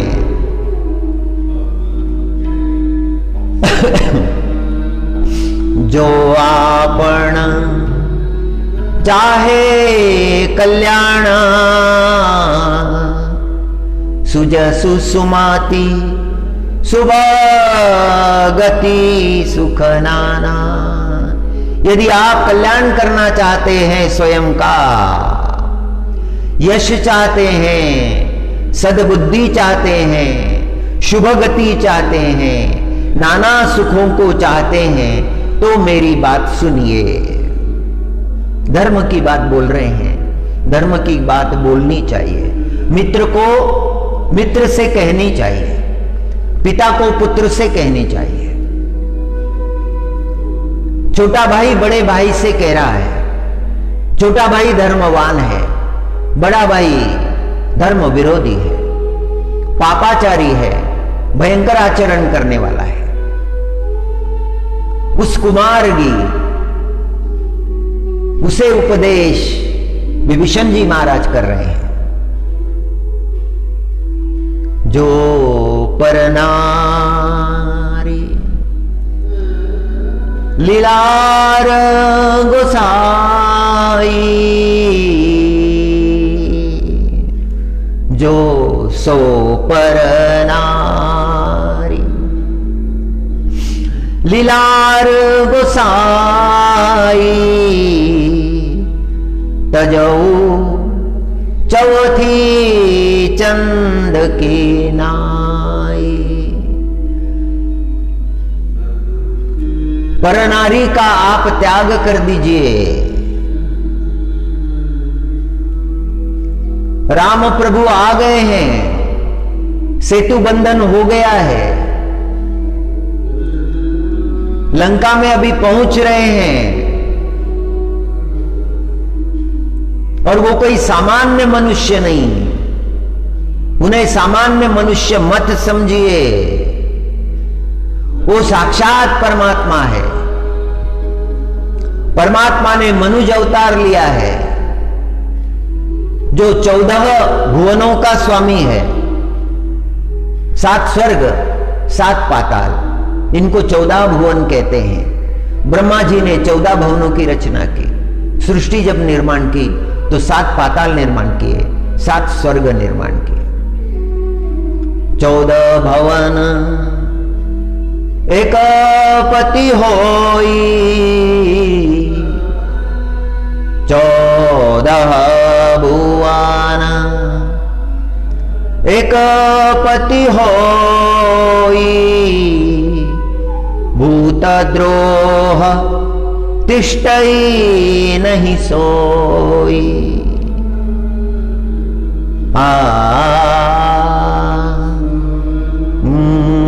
गुण सागर गुण सागर नागर नर जो अलप लोभ भला कहीं ना को। श्री सीता जी को आप श्री राम जी को लौटा दीजिए।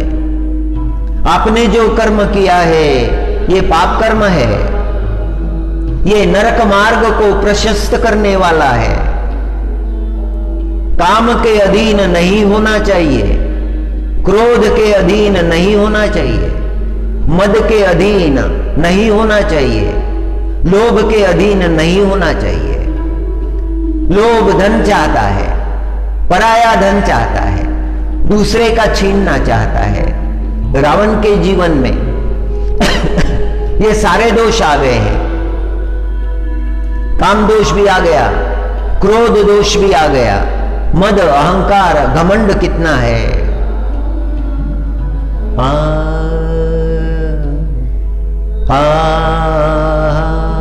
सब डरते हैं, रावण से सब डरते हैं। हरि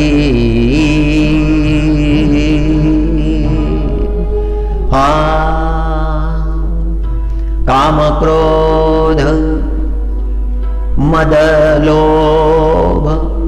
तीसरा दोष जो है मद, वो रावण के जीवन में प्रचंड है, बड़ा भयंकर है। काम क्रोध क्रोध मद लोभ सब नाथ नरक के पंथ। ये सब नरक जाने वाले दरवाजे हैं, नरक के मार्ग है, नरक के पंथ है। कामी क्रोध के अधीन हो जाता है। हाँ, पहला दोष तो काम है, और वो काम जीवन में आया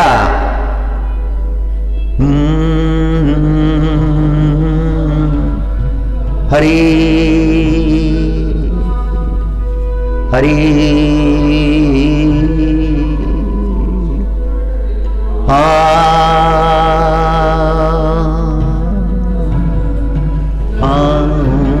काम है पहला दोष।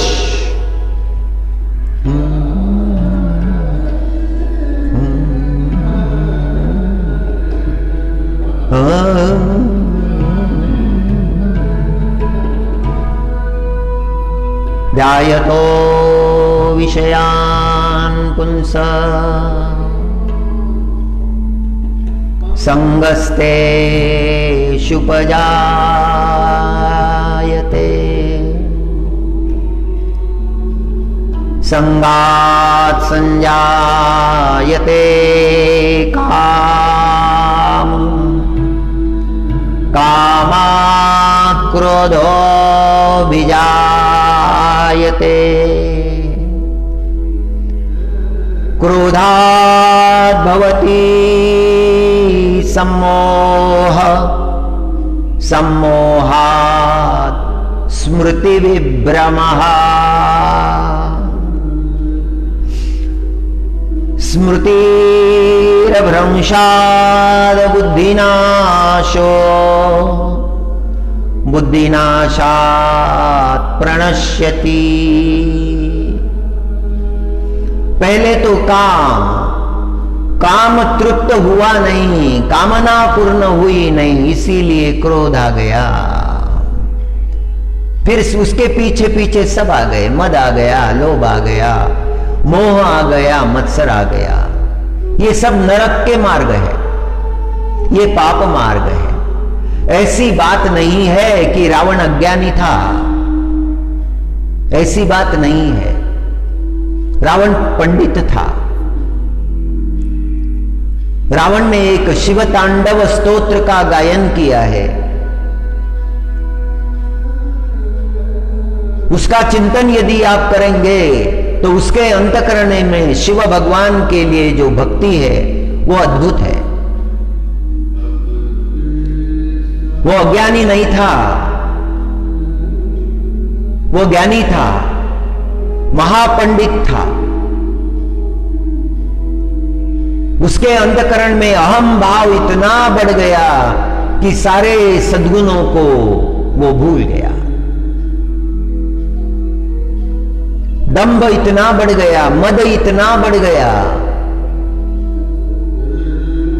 मनुष्य को जीवन में सावधान रहना पड़ता है, हमारे अंतःकरण पर किसी दोष का आक्रमण ना हो।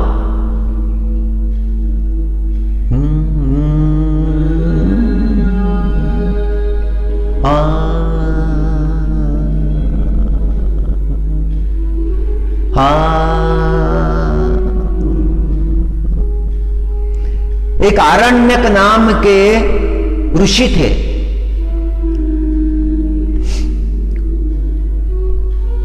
बड़े तपस्वी थे। उन्होंने कई युगों तक आराधना की, तपश्चर्या की, किंतु परम तत्व को नहीं पा सके। आरण्यक ऋषि ने विचार किया, मुझे किसी संत के चरण में जाना चाहिए, किसी संत को शरण हो जाना चाहिए।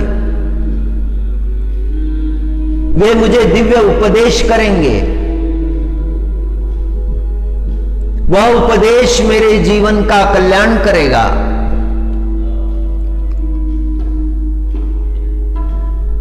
और वे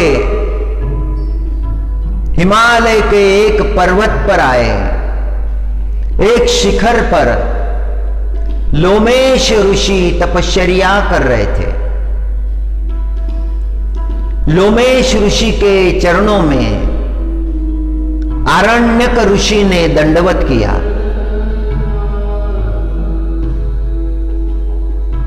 लोमेश ऋषि ने वरद हस्त उनके मस्तक पर रखा। लोमेश ऋषि ने हाथ जोड़कर प्रार्थना की, बहुत युगों से मेरी तपश्चर्या चल रही है, अभी तक मुझे वह दिव्य ज्ञान प्राप्त नहीं हुआ, मेरे लिए उपाय क्या है? तब लोमेश ऋषि ने कहा, श्री राम प्रभु को शरण जाओ, वे ही तुम्हारा कल्याण करेंगे। और आरण्यक ऋषि ने शरणागति स्वीकार की। लोमेश ऋषि ने बड़ा सुंदर उपदेश के दिया है, नाम का महात्म्य बताया है।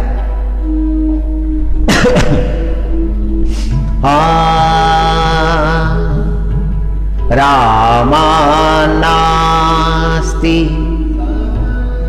परो देवो, रामा नास्ति परम व्रतम, रामा नास्ति परो देवो, रामा नास्ति परम व्रतम, नहीं रामात् परो योगो, नहीं रामात् परो मखा। राम से बढ़कर कोई देव नहीं है।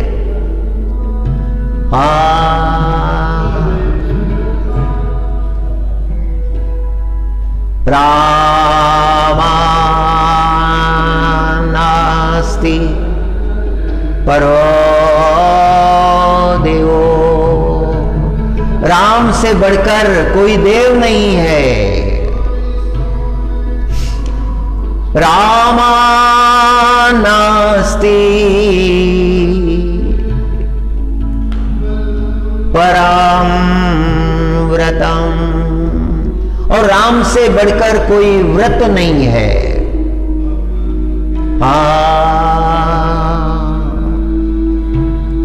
राम नाम का जीवन में महत्व है, उस महत्व को जान लेना चाहिए। राम नाम को जीवन में धारण कर लेना चाहिए। नहीं रामात् परो योगो, उस राम प्रभु में अपने चित्त को एकाग्र कर देना, इससे बड़ा कोई योग नहीं है। नहीं रामात् परो मखा, और राम से बढ़कर कोई यज्ञ नहीं है। सार तत्व बता दिया लोमेश ऋषि ने, अपने जीवन का सार बता दिया।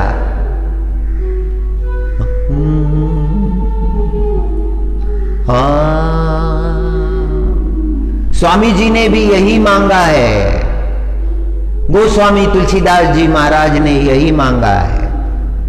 मम हृदय कंज निवास कुरु, मम हृदय कंज निवास कुरु कामादि खलदल गंजनम। जिस अंतकरण में राम प्रभु आ जाते हैं वहां पर कामादि दोष नहीं रहते। जहां राम है वहां काम नहीं, जहां काम है वहां राम नहीं। भोगी के जीवन में राम प्रभु आते नहीं, भोगी के अंतकरण में वो प्रवेश करते नहीं। जो निष्काम भक्त है, जिसकी साधना अखंड है, उसी के अंतकरण में आते हैं।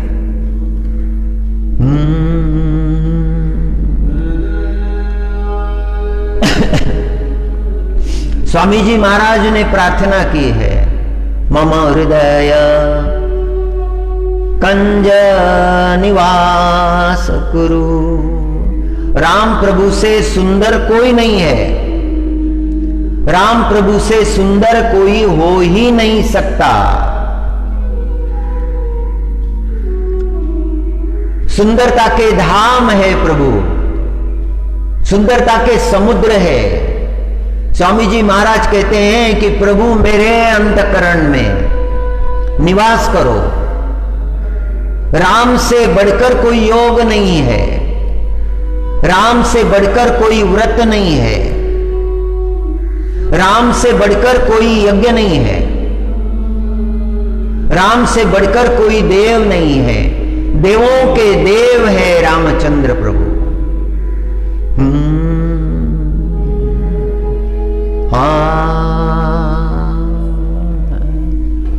मम हृदय कंज निवास कुरु कामादि खलदल गंजनम। सारे दोषों को नष्ट करने वाले हैं, जीवन को परम शुद्ध करने वाले हैं।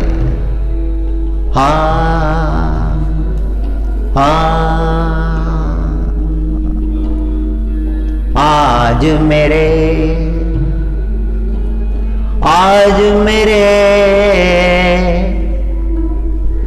प्रीतम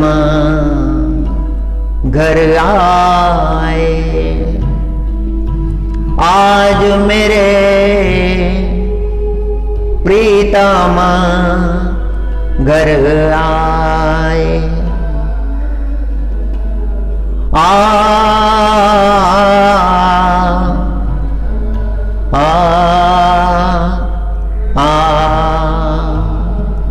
आज मेरे प्रीतम घर आए। रहसी रहसी मैं अंगना बुहारूं,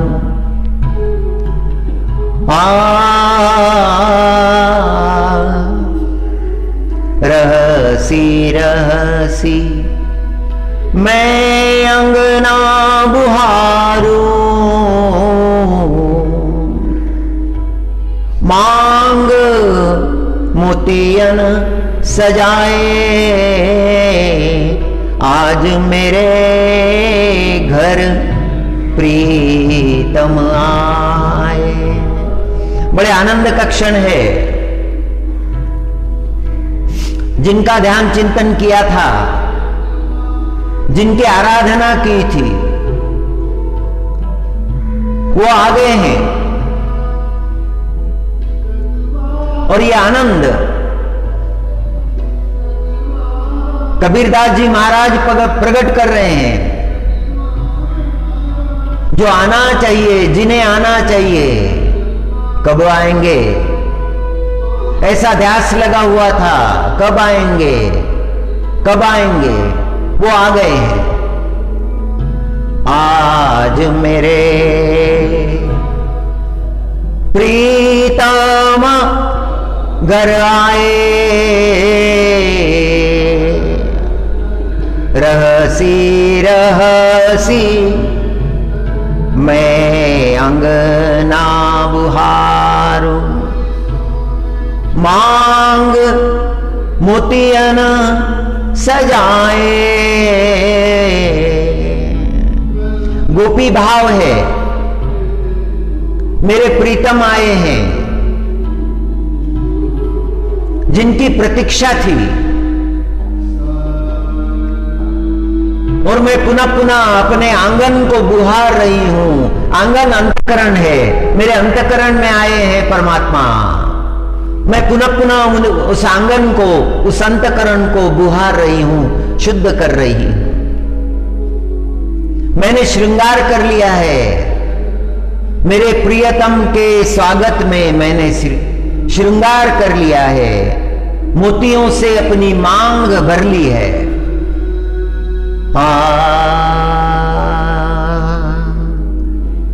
चरण पखारी, चरण धोए हैं उनके, चरण पखारी, प्रेम रस करके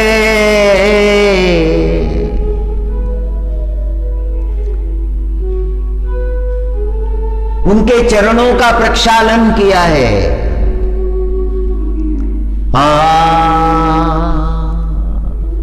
और सारे साधनों का अनुसरण कर रही हूं।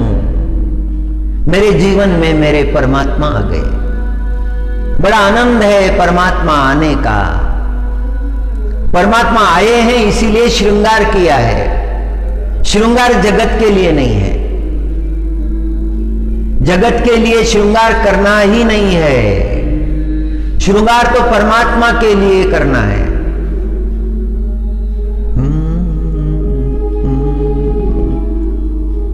पांच सखी मिली मंगल गावे, पांच सखी मिली मंगल गावे। राग सुरथ लीलाओं, उस परमात्मा में एक रूप हो जाऊं, उस परमात्मा में तल्लीन हो जाऊं, दूसरा मेरे जीवन में कुछ ना रहे।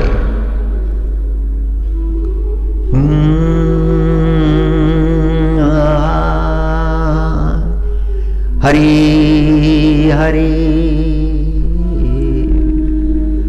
हरि हरि,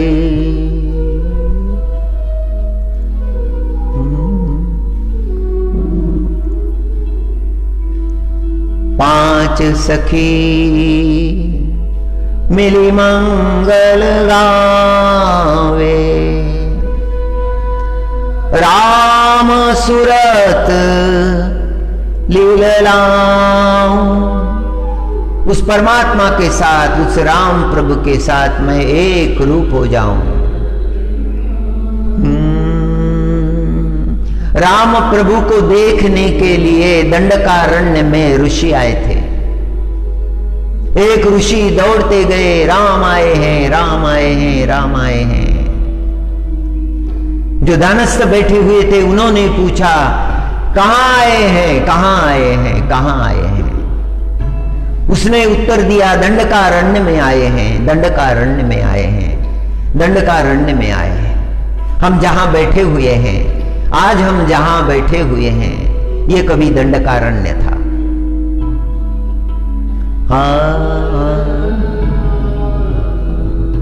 ये दंडकारण्य था। इस दंडकारण्य को प्रभु ने पावन किया है।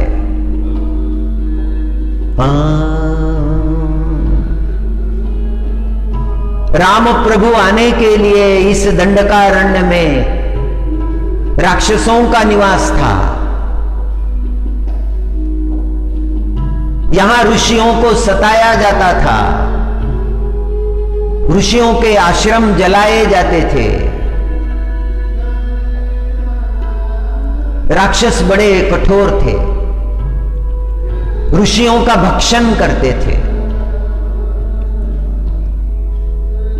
ऋषियों का कोई त्राता नहीं था।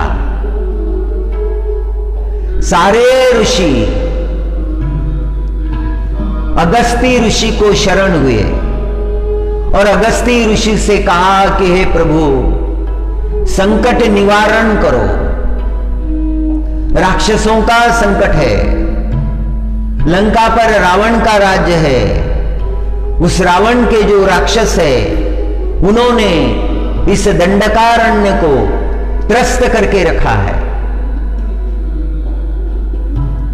और अगस्ती ऋषि राम प्रभु की प्रतीक्षा कर रहे थे, और जब राम प्रभु आए तो राम प्रभु का पूजन किया। अगस्ती ऋषि ने पूजन किया कि हे प्रभु, हे करुणा निधान, आपने बड़ी कृपा की है। आप इस दंडकारण्य में आए, अब यहां पर जो ऋषि मुनि है, आप उनका कल्याण कीजिए। ये वरदान मांग लिया अगस्त्य ऋषि ने, और प्रभु ने दंडकारण्य में प्रवेश किया। दंडकारण्य पावन कर दिया। दंडकारण्य में जो भयंकर दैत्य थे, राक्षस थे, उनसे दंडकारण्य को मुक्त कर दिया। दंडकारण्य ये प्रभु की कर्म भूमि है।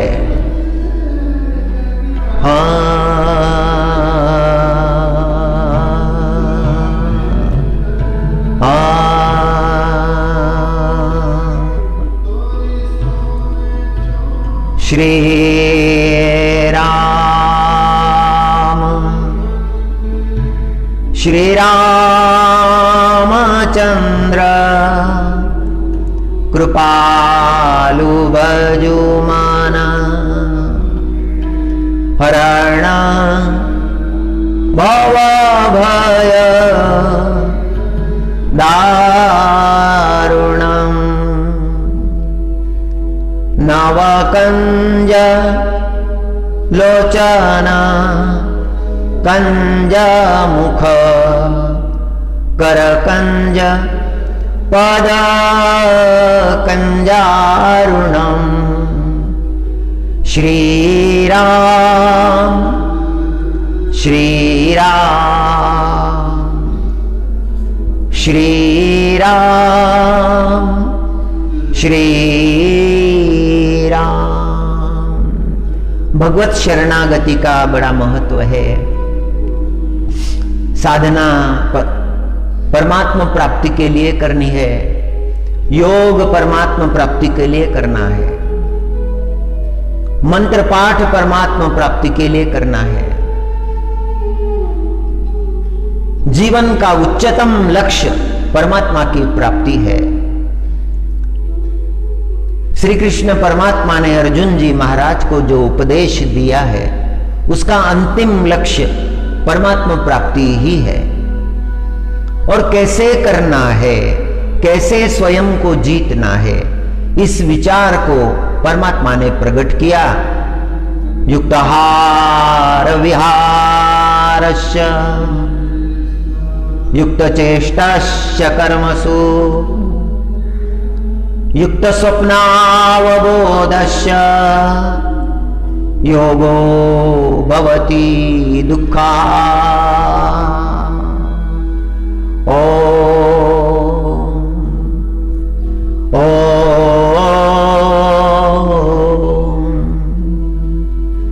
ओम श्री कृष्णार्पणमस्तु। ओम नमो नारायणाय।